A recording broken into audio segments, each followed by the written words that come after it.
Welcome into another edition of the Leadership Library, hosted by CEO and author Rocky Romanella.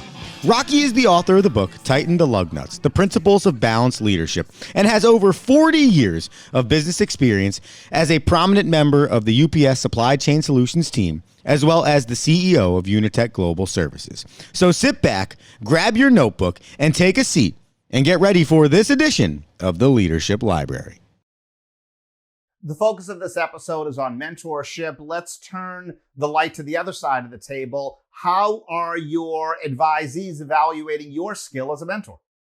That's a great question. And I think it's important that you want to be a mentor and that you take that role and responsibility of mentorship very personal, and you take it as a responsibility that you are proud to do and you want to do. I think that's important. So very similar to when you're mentoring an individual, you're mentoring an organization, and you're going through those saying, what are our strengths as an organization? What are our weaknesses?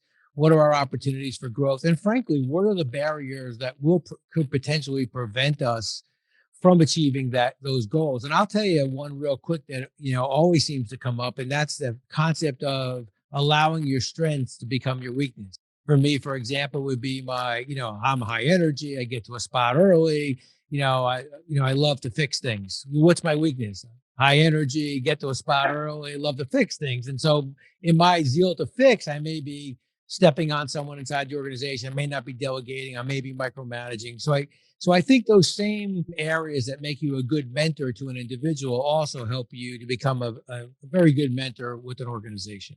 How different is it, Rocky, coaching a team versus building an organization? I tell you, they're somewhat similar, because when you're building a team, you're trying to understand everyone's role and responsibility. And what you're trying to do is allow individuals to become part of your team, not to lose their individuality, but to understand that their individuality has to be within the confines of the organization. I learned this during my days at UPS when I was responsible for the UPS store. We purchased it as mailbox, et cetera, and rebranded to the UPS store. But the biggest thing I learned there was we had over 5,000 franchisees who were individual entrepreneurs, now part of a large organization. We wanted them to keep their entrepreneurial spirit, but they had to do it within the confines of the organization. I think that's the same thing as a mentor in building your team.